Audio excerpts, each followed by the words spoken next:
नताशा भरी महफिल में एक जोरदार थप्पड़ रजा को मार देती है और सारा का सारा मलबा रजा के ऊपर डाल देती है और अपने घर वालों के सामने ये डिमांड रखती है कि अगर मेरे पास रजा आता है और आकर माफ़ी मांगता है तो मैं इसे माफ़ कर दूंगी, वरना मैं इसके साथ किसी भी सूरत में बात नहीं करूंगी। क्योंकि नताशा अब रजा से जान छुड़वाना चाहती है और किसी भी सूरत में ये रजा के साथ शादी नहीं करना चाहती। रजा बेचारा मजबूर है और वो जाकर माफ़ी मांगता है। इसके बाद अब रजा किस तरीके से नताशा से अपना बदला लेगा, नेक्स्ट एपिसोड में आप लोगों को क्या क्या चीज़ें इंटरेस्टिंग दिखाई जा सकती हैं। क्या गुड़िया के साथ हमदान शादी करेगा या इसको शादी के वक्त ही छोड़कर चला जाएगा। जिस वक्त नताशा रजा को थप्पड़ मारती है तो उस वक्त रजा नाराज होकर अपने कमरे के अंदर चला जाता है और नताशा भी अपनी माँ को अपने वालिद को साथ लेकर अपने घर में चली जाती है। अब वहाँ पर जिस वक्त जाती है तो नताशा की माँ और नताशा का वालिद नताशा को समझाने की कोशिश करते हैं और कहते हैं कि बेटा जो कुछ भी होना था हो चुका है, अब आप रजा को माफ़ कर दें क्योंकि आप दोनों की अब शादी की बात भी हो चुकी है और नेक्स्ट एपिसोड में हो सकता है कि आप लोगों की शादी भी हो जाए। इस वजह से आप दोनों मिल मिलाप करके इस मामला को हल करें। ये बातें जब नताशा सुनती है तो अपनी माँ को समझाने की कोशिश करती है और कहती है कि माँ जी वो सब कुछ तो ठीक है, लेकिन अब मैं ये चाहती हूँ कि रजा मेरे पास आए और हाथ जोड़कर मुझसे माफ़ी मांगे और मैं भी देखना चाहती हूँ कि रजा इस तरीके से हाथ जोड़कर माफ़ी मांगते तो कितना ज़्यादा अच्छा लगता है। मैं उसे अपनी नज़रों में गिराना चाहती हूँ ताकि वो अपने किए करते पे पछता रहा हो और आकर माफ़ी मांगे सबके सामने। तो ये बातें जब माँ सुनती है तो वहाँ पर खामोश हो जाती है। नताशा ये बातें करके चली जाती है। अब नताशा की जो फैमिली है ना वो नताशा को समझाती है कि आप ऐसा ना करें रजा के साथ, लेकिन नताशा अपनी जिद पे कायम है और वो किसी भी सूरत में ये शादी नहीं करना चाहती। हमदान जो है वो बड़ा परेशान होता है क्योंकि बार बार ऐसे ऐना की कॉलें आती हैं। जिस वक्त शादी चारी होती है, फंक्शन चार होता है, वहाँ पर हमदान इसकी कॉल रिसीव नहीं करता। हो सकता है कि हमदान के पास मोबाइल ना हो, मजबूरी की वजह से भी कॉल ना उठा सकते हो कि अगर ये सब कुछ गुड़िया को पता चल गया तो गुड़िया बड़ी नाराज़ हो जाएगी।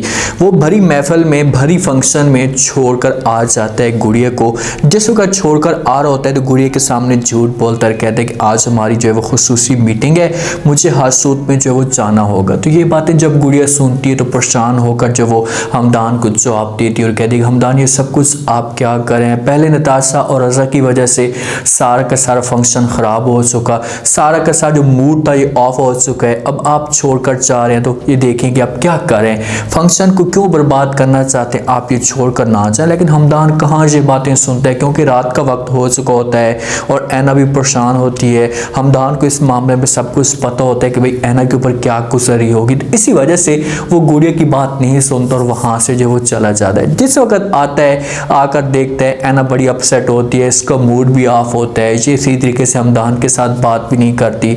हमदान जो वो सोफे पे बैठ जाते हैं, ऐना बेड पे सोई पड़ी होती है। हमदान ये सोच कर उसके साथ ये बातें करते और कहते हैं कि भाई काश कोई भी जो मर्द है अपनी बेटी के ऊपर या कोई भी वालिदैन अपनी बेटी के ऊपर इस तरह शक ना करते, उसके ऊपर यकीन करते तो आज किसी बेटी के साथ इतनी ज्यादती ना होती। उनका बात करने का जो मकसद होता है वो ये होता है कि भाई ऐना के साथ जो कुछ भी हुआ है, चाहे इसके वालिदैन ने ऐना के ऊपर जो शक किए जे गलत किए, अगर ये शक ना करते तो आज ऐना दर बदर ठोकरें ना खाती, आज इसके साथ इतना जुल्म ना होता। किसी तरीके से ऐना को राजी करते और ये जाते हैं किसी रेस्टोरेंट पे, वहाँ पर एक दूसरे के साथ पिक्चर भी बनाते हैं और सारी की सारी गुड़िया की तस्वीरें भी इससे दिखाती, क्योंकि ऐना खुद चाहती है और इसने मजबूर किया था हमदान को कि आपने हासूत में शादी करनी है, आपने इनकार नहीं करना गुड़िया को। तो ये मजबूर होकर शादी करने के लिए तैयार हो जाता है।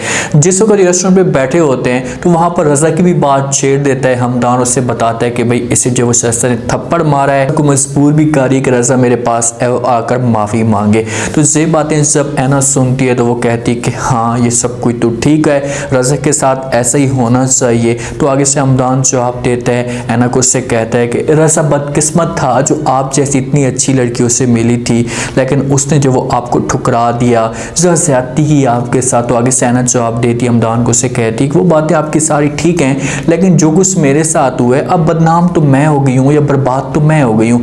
रजा के साथ क्या हुआ, रजा तो फिर दूसरी शादी कर रहा है, उसे थप्पड़ लग भी चुका है। तो अगर लड़का है कि अगर उसे नताशा छोड़ भी देती है तो उसे ऐसा कोई भी फर्क नहीं होगा, वो आगे जाकर किसी और लड़की को फंसा लेगा। लेकिन हमदान कहते हैं कि भाई अब वो इस तरीके से एक जकड़ा जा चुका है या फंस चुका है कि वो नताशा को नहीं छोड़ सकता। और हमदान ने रजा के साथ ये बात की भी है कि आप लड़कियों के साथ जुल्म करते हैं, आपने ऐना के साथ जुल्म किया, ऐना ने सब कुछ बर्दाश्त कर लिया या उसने दुख ये सह लिया, लेकिन नताशा और किस्म की लड़की है और ये किसी भी सूरत में ये चीज़ें बर्दाश्त नहीं करेगी, आपको मुंह तोड़ जवाब देगी।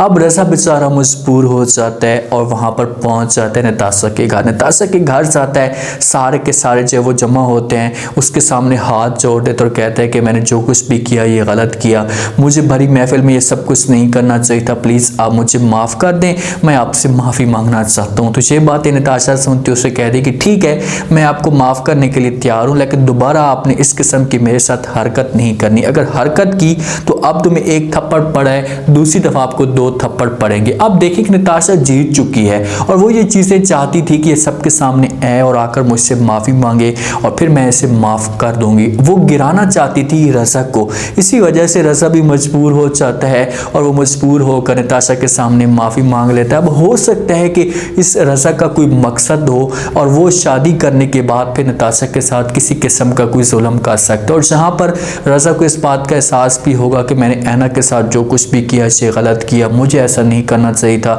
नताशा और ऐना में ज़मीन आसमान का फ़र्क है और ये अब ऐना के पास जाकर भी माफ़ी मांगेगा, मैंने बहुत बड़ी गलती की, आप जैसी लड़की को मैंने ठुकराया, ऐसा आपको बदनाम किया, मुझे ऐसा नहीं करना चाहिए था। लेकिन अब ऐना ऐसे किसी भी सूरत में माफ़ नहीं करेगा। अब इसके दिल में हमदान की जगह वो बन चुकी है, अब हमदान के अलावा किसी और को नहीं चाहती। शादी का वक्त होता है, गुड़िया के साथ हमदान को होना चाहिए था, लेकिन हमदान से वो ऐना के पास होता है, ऐना को मायूस अकेला नहीं छोड़ सकता। उसने कि ऐना अकेली है तो इससे जो वो डर भी लगेगा, इसी वजह से वो जल्दी जल्दी इसके पास पहुंच जाता है।